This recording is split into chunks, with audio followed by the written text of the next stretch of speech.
Hi, today we're in San Francisco in the Scribd office. Trip, who are you and what do you do? Well, my name is Trip Adler, and I am the co-founder and CEO of Scribd. Great.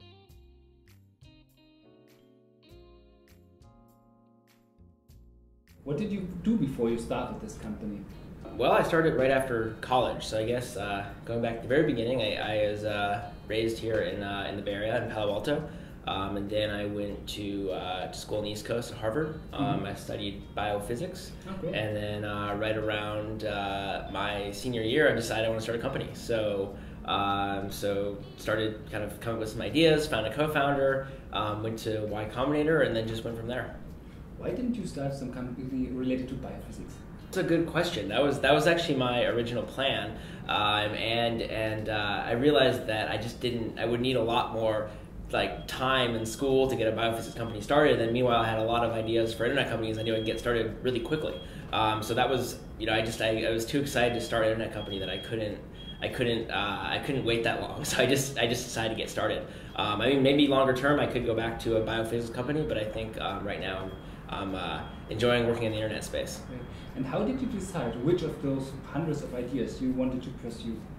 We went through a period of time for maybe a year and a half. We were just trying a bunch of different ideas. And that was, I think, for us, a really important learning experience because we, would come up with an idea, maybe build it, test it, think about it, and that experience of trial and error really taught us a lot about just how to approach, starting a company and how to approach different ideas.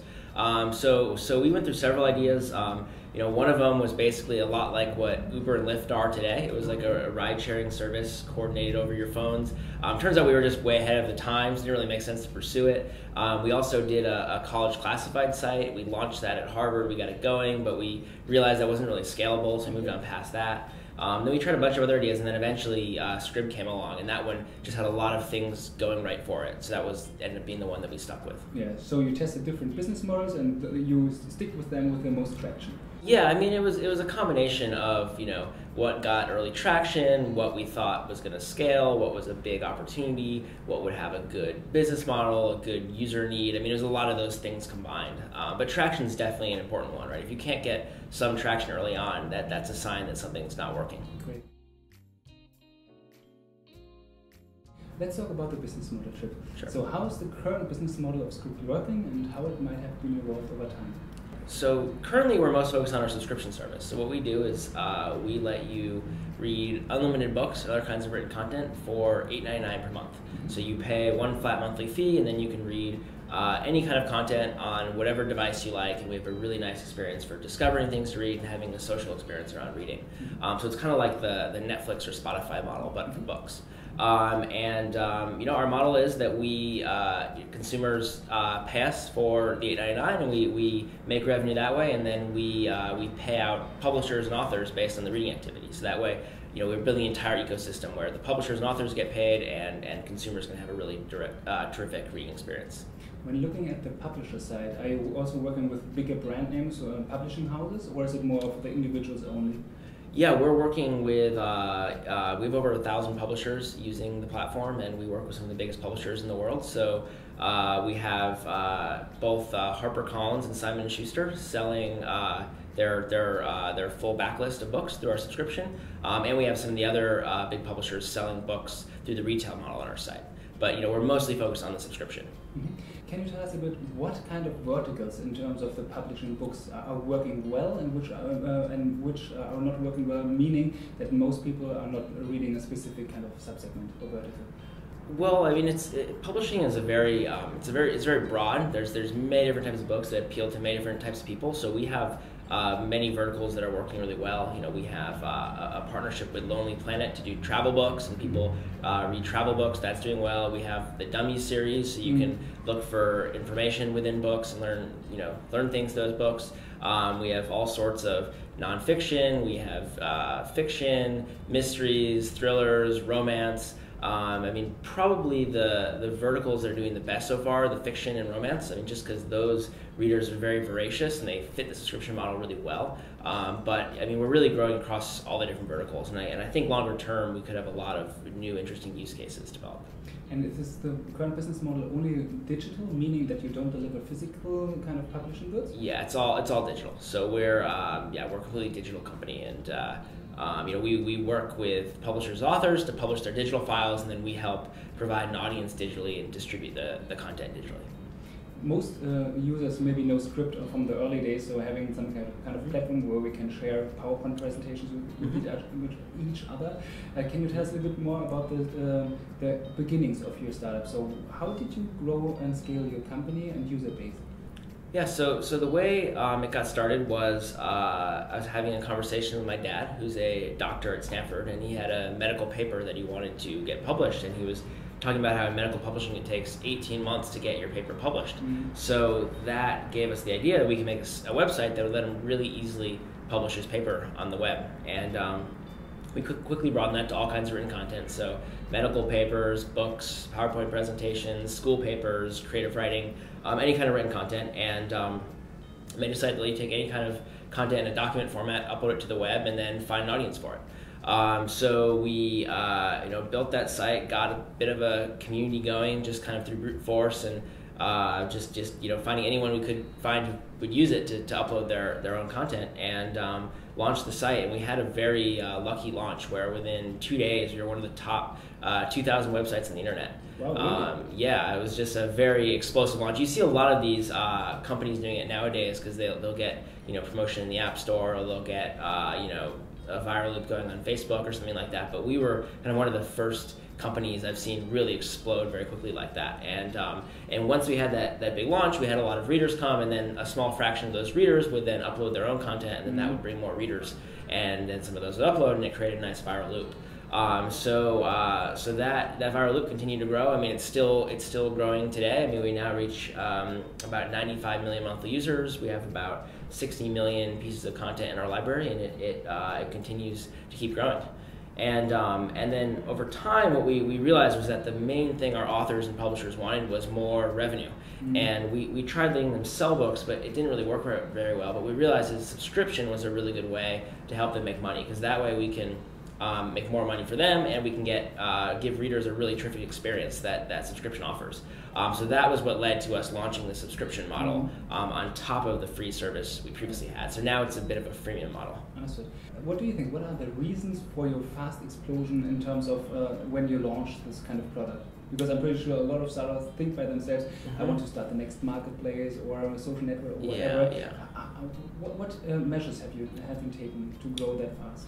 I think there was a real user need for what we were doing. I mean, there wasn't an easy way to put put a PDF online, and we filled that need, and just given the viral nature of the internet, word spreads really quickly nowadays, right? I mean, people, back then we were on like the front page of sites like Dig and Reddit. Nowadays, it's more like, word of mouth I mean, Reddit's still quite big, or Reddit's actually really big now, but it's a little harder to launch a site on Reddit than it was. But now there's Hacker News, there's people sharing things on Twitter and Facebook. So just taking advantage of all those viral channels to basically get the word out there. Okay, great. Trip, let's talk about the corporate strategy. So what do you think is the competitive advantage of Scribd nowadays? Well, I think we're really focused on two things. So the first one is just having the world's largest library of subscription content. So we want to have a service that for one flat monthly price of $8.99 lets you read almost any kind of content you want to read. So we have over 500,000 books right now, over 60 million user-generated documents, and we're adding more all the time. So we want to have the biggest, broadest, and deepest library on the web and in the world available via subscription. So the first one is the size of the library, and then the second one is just the user experience we're building. So we're building just a terrific experience for reading and reimagining the way reading should work, and serving the needs of readers in ways that other competitors are not doing as well as we are. And we're building a terrific experience for discovering new books and things to read. The subscription model really decreases the friction to starting a new book, but we're combining that with a really good recommendation engine, a really good editorial process that helps you discover books you want to read, and also a really nice social layer around reading, so you can discover things to read through your friends. So we're combining all this together to provide a really good experience for discovering things to read and a really just pleasant user experience overall. So it's really those two things, having the world's largest library of subscription content and a really good user experience for reading it that differentiate the company. Great. Trip, can you tell us a little bit about the product strategy and what do you think are some areas of development for your business? Yeah, well, on the product specifically, there's just a lot we can do around book discovery. So I'm sure you've seen there's companies like Netflix that have really organized videos really well, where they actually tag all the videos by hand, so they can recommend very specific kinds of videos. Or Pandora has the Music Genome Project, where you can organize songs by the type of song they are, and we're basically doing the same thing for books. We're taking every single book and by hand generating tags for that book, so we can really organize the books really well and make it really easy to discover books you want based on your particular interests. So there's a lot we're doing on that front to make books much more discoverable. We're also doing a lot on the social side of things. So we think social reading can be a really big thing. You've already seen that happen with sites like Goodreads, but what we can do is we can actually combine the social experience with the actual reading experience of the content. And since with subscription everyone's reading the same books and the same product, you can make that experience really good. So when you're reading something, you can highlight it, comment on it, and then your friends can see that activity. So there's a lot we can do to build a really differentiated social experience around reading.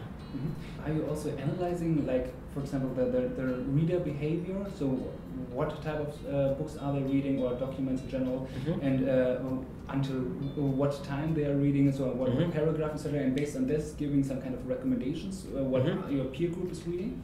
Yeah, so we collect a lot of data on how people are reading. I mean, we can see what parts of the book people are reading, which parts they're reading faster and slower. Yeah. I mean, we have to collect all this because we use this data to pay the publishers based on the reading activity.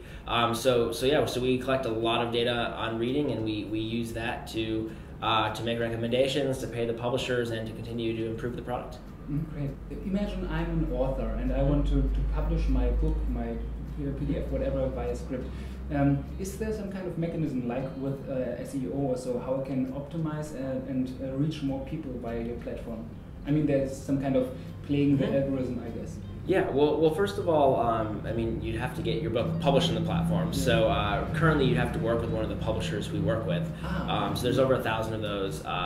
The probably the least friction ones are the self-publishing platforms like Smashwords. You can go there and then get your book published to our platform very quickly.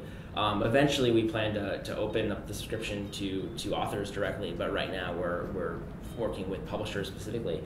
So first you get the books up there, and then I mean, we do a really good job with the distribution at that point. I mean, we're very good at finding an audience for your books by making it really searchable, making it SEOable, making the page shareable. But the more authors can promote the books on their own, the better that will help with the promotion overall. So if they can promote them on social networks like Facebook and Twitter, if they can embed the book on their blog, if they can just generally share the link, that just gets the content out there, it gets more links to it, increases the amount of traffic Google sends it. So the more authors can promote their books, the more that will increase the readership overall.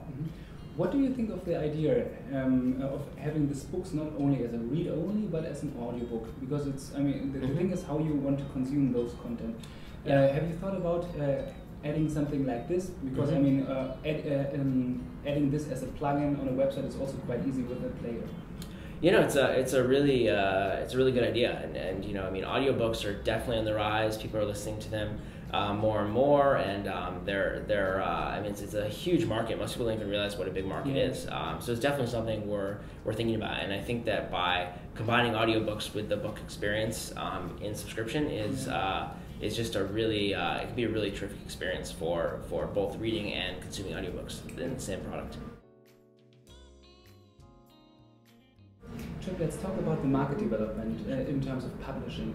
I mean, there are several distributional platforms out there like Amazon or Scribd, and there are also different kind of products. And what is your take on the overall market development in those publishing industry? Well, I think that there's it's a really interesting time. I mean, the shift to digital is still happening very quickly. Because a lot of people are still reading on print, and they're going to be switching to digital. So the digital publishing market is growing very quickly, and I think it will continue to grow. And I think that this entire shift from the ownership model to the access model that we're pursuing is a really exciting change, because previously the way it worked was even in digital, it was still basically an ownership model where you pay the publisher or the distributor, and then they give you a file in return for that. And now we're shifting that to the access model, where you pay for access to the library, and then the publisher or author gets paid when the books are actually read. So that creates huge changes in just the overall ecosystem. So we've already seen very different data on how people are reading through subscriptions. So one thing we've seen is that through the subscription model, people are reading a lot more than they were before. We also find people are discovering differently. They're rather than just searching for the book they want and reading that, they're browsing books and reading books they wouldn't have read otherwise. And the result of these changes is that the ecosystem we're building is much more long tail. We drive much more distribution of books that were published 10 years ago than to books published really recently. So it's a much more long tail distribution than is typically seen in publishing. So overall, just bringing subscription to the industry is just it caused a lot of changes both for reading experience and for authors. And I think you'll see just a lot more general reading and more authors and writers and books being published as a result of this. Mm-hmm. If you compare this, what you call owned book market, and then the kind of subscription-based book market, do you think that this, by introducing this subscription-based book market, that you grow the overall publishing market? Because on the one hand side, definitely the quantity of reading books etc. will increase. The question is really like whether the multiplication of quantity times per euros or dollars per book will increase in overall. What do you think? Yeah, I definitely think so. Because the way to get the market to grow is to get consumers to ultimately consume more, right? You want them to consume more and pay more, and that expands the market. So, and the way we get consumers to read more is by giving them better products. And I mean, it's kind of amazing to me that the subscription model is coming to books last, right? It came to it came to video and music before it came to books. So I think that this kind of model coming to books is just, as it gets larger, I think people will read more and it'll just grow the market overall. Okay, great. So did you think of going after the education market? Because I can imagine having this kind of content and imagine some kind of pupils sitting in the lecture room and currently have all physical books, which costs a lot of money. To just having on an iPad all the kind of digital books are provided by Scribd, for example. To a certain extent, we already are. We have a lot of students sharing school papers, a lot of teachers putting up their course notes and syllabus out there, and just a lot of our user base already are students, and there's students who are reading the books they need to for class, right? If you're taking an English class, I mean, we're going to have most of the books that you're going to need to read for class. So to a certain extent, we already are in that market. In terms of going into the professional textbook market, I mean, yeah, it's definitely a market we're looking at. I think there's definitely a big opportunity there. Most of our readers are first-time entrepreneurs, so people think about starting their own company. What advice could you give them? Especially, what would you have done differently if you have to start all over again? What have I done differently? So yeah, this is a big question. It's and the thing is, I think I change my answer to this about every 3 months because I'm always learning, and I think right when I feel like I figured everything there is out about entrepreneurship, I realized that I actually was completely wrong in that feeling, and that there's something else I have to learn. That seems to keep happening, and I imagine it probably keeps happening for your whole career. So I guess that would be my first piece of advice, which is to just keep learning and to just you just realize how much there is to know, and just like, you know, how long it takes to get good at building companies. I mean, it's not, building a company is not the, you know, the media often makes it out to be this kind of thing, or you start your app and then you know, Facebook buys it for $1 billion a year later. But that does happen occasionally, but that's really kind of the exception. And I mean, anyone can build a really big company. It just that if you don't get lucky, it just takes time and learning. So if you try the first time and you don't get it right, you know, even if it's, you know, if it takes you a year of trying something or a couple years, I mean, eventually you'll get there if you just keep trying. If you're just constantly learning and constantly trying, you'll eventually figure out something that will, you know, users will like and will scale and get investor attention and you know, become a big business. And when your little brother asks you, Trip, what should I do and what shouldn't I do when I start a company? What would you ask? What would you answer him? I mean, the first thing would be just to get started, right? I mean, that's actually probably the hardest step, which is just you know, doing anything at all, because then most people are just afraid to get started. So you just sort of like, you know, take that first step and just, you know, sort of like have some confidence in what you're doing. So you need to, you know, be very, you know, confident and aggressive in how you do things, but at the same time, just be humble and learn as you go along, because probably that first step you take, you'll make a mistake and do something wrong. So you need to just learn from that and then, you know, change course and get to the next step. So yeah, I mean, it would just be basically, you know, get started and be really determined and learn as you go along. What advice can you give young entrepreneurs when they think about financing their company? Well, first of all, you know, I think people often think of financing their company as, you know, the big challenge, right? But it's or like the thing that they do to be successful. But that's not really true. I mean, you often need a lot less money than you think you do, and I mean, you can make a lot of progress without much financing. And you should only raise money if you really have a use for the money, because I mean, especially nowadays, there's so many companies in Silicon Valley that raise a lot of money, and they just spend it all, and then they didn't really do anything with that money. And I mean, that's a really path you don't want to go down. So my general advice, which is a little bit counter to what most people say, which is delay raising money and raise less than you need, because that'll kind of force you to really build a good company. If you do want to raise money, I mean, the best thing you could do is just build a good business. If you have a good business with real user need and real traction and a real business model, I mean, investors will come, and it's pretty easy.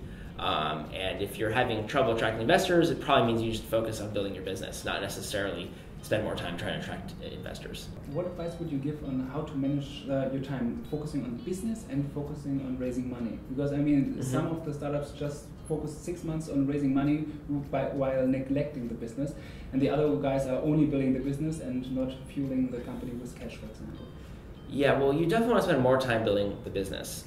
If you do want to raise money, I mean, it does take time usually. I mean, you do need to get investors comfortable with giving your company money. You do need to spend some time going through the whole process. But the best thing you want to do is to either when you do fundraise, to just go 100% into fundraising mode and then get it done quickly. So you want to be building the business, and then when you decide to raise money, go raise money, and then as soon as you're done, go back to building the business. You don't want to be spending 6 months fundraising, especially early on. Maybe if it's an IPO or something, you could spend some more time on it. But early on, it should really be a much shorter period of time than 6 months. Good. Trip, thank you very much for your time. Yeah, well, thank you. And the next time you are thinking about starting a company, you can read on our website the practical guidelines and in addition some kind of presentations on Scribd. Thank you very much. Great. Awesome. Thank you. Thanks, Trip.